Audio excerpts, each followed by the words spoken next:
Hello, मैं Narendra Kumar Agnihotri NM news. आज का युवा काफी खाली है। तो युवा सिस्टम की लड़ाई नहीं लड़ रहा, युवा किसी के बनाए हुए जाल में फंसता हुआ जा रहा है, या किसी भी प्रकार का कोई नेता युवा उसको अपने साथ में खींच रहा, अपना माइंड लगा ही नहीं रहा। आपको मैं बताता चलता हूं, बीते समय जो धरने हुए हैं वो अगर आप सुनेंगे तो आप हैरान हो जाएंगे। आपको मैं बताता चलता हूं, जंतर मंतर दिल्ली में आए दिन इसमें चल रहा है कॉकरोच पार्टी का धरना। बीते समय लद्दाख के रहने वाले सोनम वांगचुक धरने पे थे और धरना काफी चला, अच्छा खासा 10-15 दिन चला। आज पुलिस के द्वारा खदाड़े गए।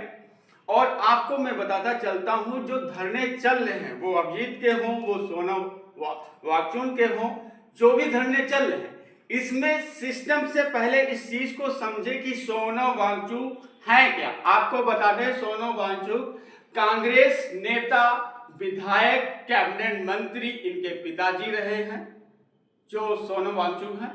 और अभिजीत जो कॉकरोच पार्टी से, क्या 2014 में ये सब नहीं नेता आए थे? आज हमारे देश के प्रधानमंत्री योगी सीएम जी जो कार्य कर रहे हैं, उनकी छवियों को लेकर उनका सरकार की जो व्यवस्था है उसको बर्बाद करना है।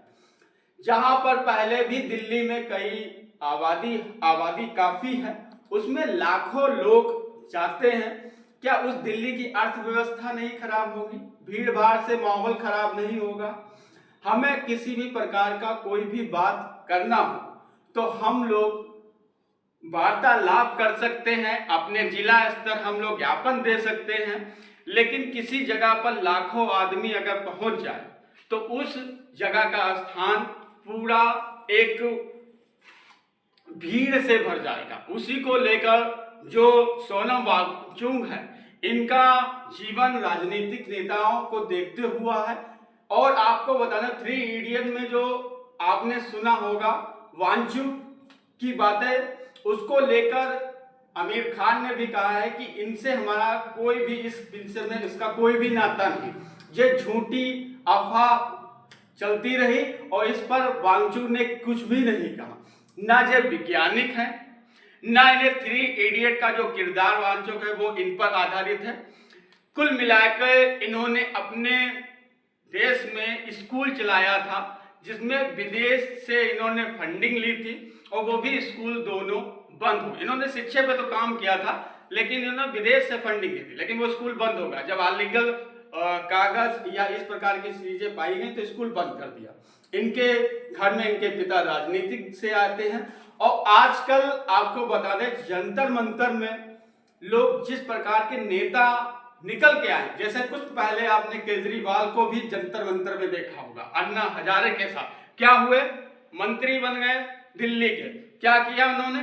कई मधुशाला और दारू के ठेके खुलवा दिए गए। क्या इस प्रकार का होना चाहिए? उसके बाद कई करोड़ों का शीशे का महल बना दिया। आज देश में 2014 से, मैं पहले भी कहा 2014 से मुझे आजादी मिली। मैं खुद कहता हूं एक न्यूज रिपोर्टर होने का, मैं सारे लोगों को ये समझाना चाहता हूं, जो भी युवा है, आज का युवा ये क्यों नहीं जानता है कि भाई कोई भी सिस्टम है। जैसे आपने कहा कि नेट की पेपर लीक हो गए, सिस्टम उस चीज को देख रहा है, प्रधानमंत्री भी देख रहे हैं, उसका भी बहुत जल्दी रिजल्ट भी आएगा और जो पेपर लीक हुए उनको सजा भी मोदी जी के द्वारा मिलेगी। लेकिन एक सिस्टम है, सिस्टम से चलिए। आप युवा हैं, आपके पास बुद्धि है, वो भी 350 ग्राम, उसको यूज करना सीखे, किसी के बौखाले में मत जाइए। आप अगर इतने ही समझदार हैं, क्या आपने कभी मोटरसाइकिल चलाते समय आपने हेलमेट लगाया? तो आपने नहीं लगाया होगा। आप वहां पहुंच गए जंतर मंतर, जहां आपने लाठी और डंडे खाए। मुझे बहुत दुख लगा ये कहने में, मुझे अफसोस नहीं कि आप मेरे युवा हैं, मैं दुख लगा आपकी लाठी डंडा आप पर चले, लेकिन आपने भी तो पुलिस प्रशासन को भी हाथ छोड़े हैं। उनका काम है, वो सरकारी जॉब कर रहे हैं, जैसा उनको निर्देश दिया जाए वैसा। लेकिन आपने क्या किया, 10 लोग पकड़ के, मेरे पास वो भी वीडियो मैं आपको दिखाऊंगा, लेकिन मैंने एआई से उसको बनाया, उसको पकड़ के उसको दीवारों पे लड़ा रहे हो, 10 लोग उसकी गर्दन पकड़े हो, एक पुलिस वाले को, वो सरकारी, उसका भी तो परिवार है। आप लोग रेलवे स्टेशन में भीड़ देख रहे हैं तो ट्रेनों पर पथराव कर रहे हैं, ये सब आपकी संपत्ति है। आप लोग जंतर मंतर जाते हैं, हमें मालूम है हमारा युवा परेशान है, नौकरी नहीं मिल रही, उसकी भी व्यवस्था सरकार कर रही है। लखनऊ में कई ऐसी चीजें, कंपनी खोली गई है जो आप लोग, क्योंकि भारत की आबादी ही इतनी अच्छी ज्यादा है, 140 करोड़, और 140 करोड़ में जनता जो है वो इतना खुद अपने पर फैसला लेती है कि हम ही नेता बन जाएंगे। हमें, आप किसी को नेता ना बनाएं और ना नेताओं के शिकार बने, आप अपना विवेक लगाएं। नेट का जो एग्जाम लीक हुआ उस पर, शिक्षा पर मैंने पहले भी कहा है, मोदी जी, योगी जी, शिक्षा पर थोड़ा आप लोग कार्य कर लिए, क्योंकि वाकई में जो भी हड़ताल और धरना होता वो शिक्षा पेपर लीक पर ही होता। मैं इसका अफसोस है, क्योंकि ये चीज रुकनी चाहिए, इन बच्चों का भविष्य खराब नहीं होना चाहिए। लेकिन आप लोग ऐसे नेताओं के शिकार ना बनो, वो अभिजीत हो, मैं ये कॉकरोच पार्टी का कतई समर्थन नहीं करता हूं, ना इनमें दिमाग है, ना इनके अंदर विवेक है, ना कुछ है। अपने आप एसी में तुम चिकन खाते हो, चावल खाते हो, राइस फ्राई खाते हो, मोमो खाते हो, चाउमीन खा रहे हो, और जनता आपके पीछे दीवानी है। मेन बात है कि देश में आज हाइड्रोजन ट्रेन चल रही है, आज देश में कई हाईवे रोडें बन चुकी हैं, कई ऐसे काम हैं जो बहुत पहले हो जाना चाहिए, आज वो सब हो रहे हैं। लेकिन आज एक व्यक्ति को गिराने के लिए, मतलब एक व्यक्ति को गिराने के लिए सारे सिस्टम आज उसी पर ही आ गए हैं। जब कोई शक्तिशाली होता है तो आपको बता दे, आप घर में शक्तिशाली हो तो पड़ोसी गिराने में लग जाएगा, या घर का ही आदमी, वैसे ही लोग लग गए। ये क्या कोई छोटे परिवार से आ रहे, इन्होंने पहला स्टेप ही चल दिया नेता नगरी का, कि इन्होंने बखाली जो सीधी सादी जनता को लेकर पहुंच गए दिल्ली।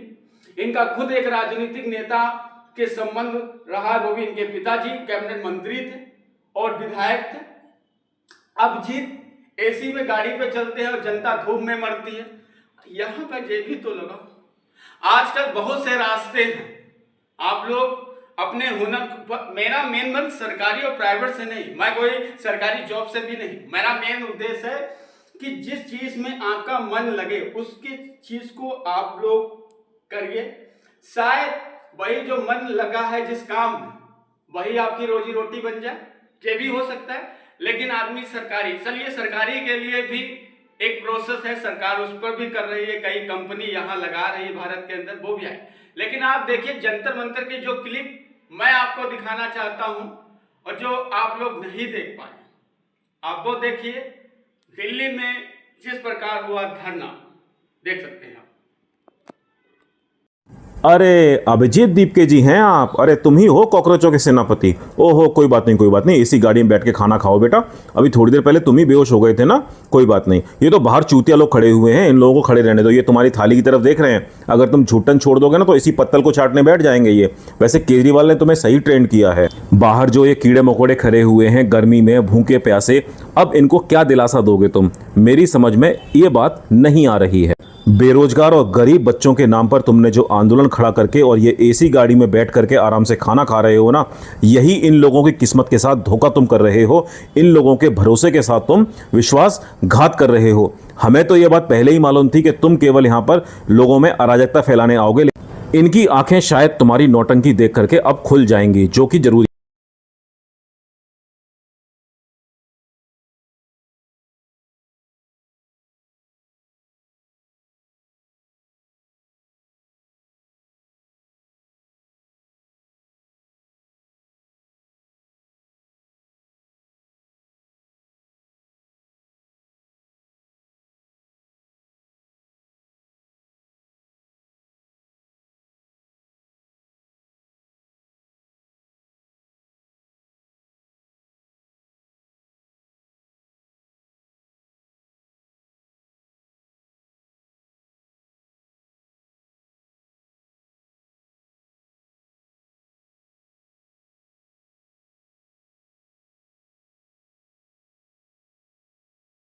अगर ये मेडिकल ही इशू था तो इतने पुलिस यहाँ क्या कर रही है?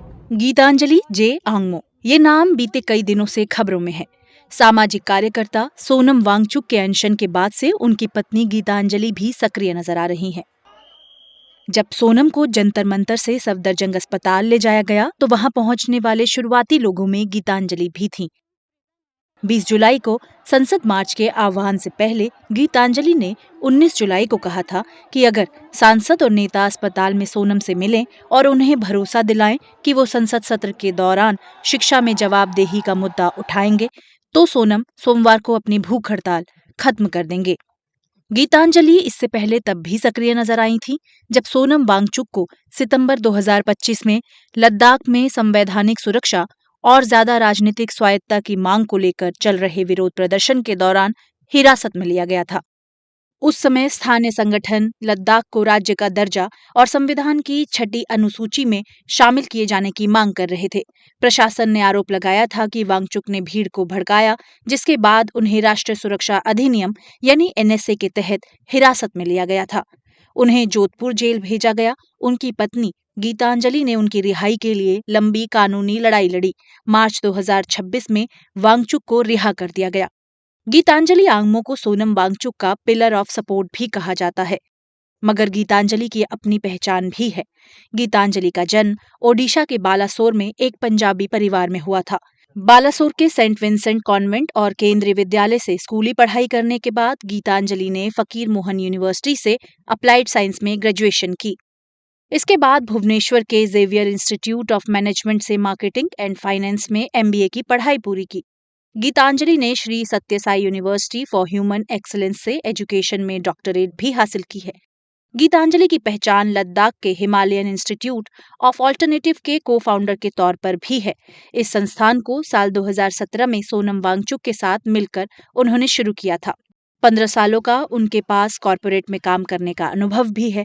गीतांजलि ने कुछ बिजनेस की भी शुरुआत की, जिनमें पुशान और शंघाई पावर प्रोजेक्ट और हीलियोस बुक्स नाम का एक पब्लिशिंग हाउस भी शामिल है।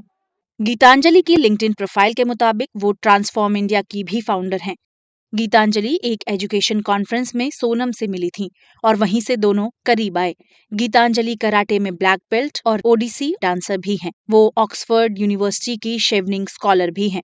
एक तरफ सोनम वांगचुक का अनशन, दूसरी तरफ गीतांजलि की सक्रियता।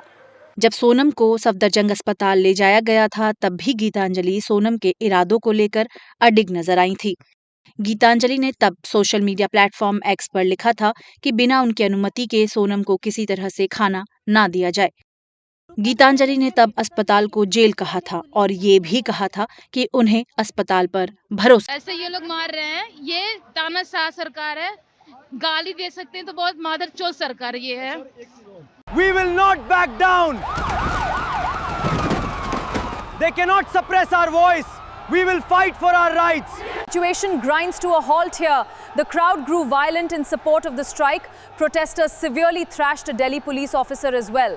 इस पूरे लोकतंत्र के लिए, डेमोक्रेसी के लिए, इतिहास के लिए ये काला दिवस के रूप में मनाया जाएगा। आप मीडिया रिपोर्टर्स हैं, पुलिस वाले भी, उनकी आंखों में शर्मिंदगी दिख रही थी, लेकिन अपनी ड्यूटी के कारण अपने बैचेस निकाल के आए थे। गुंडे बने हुए थे कुछ पुलिस वाले तो सहयोग कर रहे थे, लेकिन कुछ पुलिस वाले बिना वर्दी के आए थे और बच्चों को मारा है, बच्चों को करंट दिया है। और जहां रूल होता है कि आपको टांगों पे मारना चाहिए, बच्चों की छातियों पे मारा है। ये सीधे आघात हमारी भारत माता के सीने पे इन लोगों ने किया है। आज हमारी डिमांड है कि ये प्रधान को हटाए, एजुकेशन मिनिस्टर को हटाए, सरकार रिस्पॉन्सिबिलिटी ले, जिम्मेदारी ले, अकाउंटेबिलिटी दिखाए। अगर आपको एक मेल पुलिस ने बिटिया बता रही है, फीमेल बिटिया के कपड़े फाड़े हैं, ये है आपका नया भारत जहाँ बिटियाओं के कपड़े, इस बिटिया के भी कपड़े किसी और के कपड़े फाड़े गए हैं। हमारे साथ बहुत बच्चे मिले जिनके कपड़े फटे हैं। So it's very unfortunate. और इतनी अहंकारी, इतनी निर्दयी, इतनी कठोर सरकार शायद ही भारत के इतिहास में हो कि निहत्थे बच्चों पे इन लोगों ने डंडे चलाए हैं।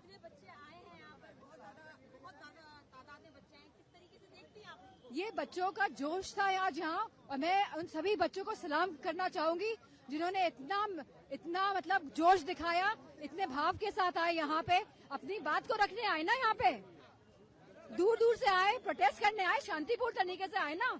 ये लोग चाहते हैं कि संविधान से देश नहीं चलेगा, ये आरएसएस की विचारधारा से देश चलाना चाहते हैं। प्रोटेस्ट का हम अभी पार्लियामेंट जा रहे हैं, संसद में पूरे जोर शोर से इस आवाज को उठाएंगे और उसके बाद फिर जंतर मंतर भी फिर से जाने की कोशिश करेंगे। Thank you.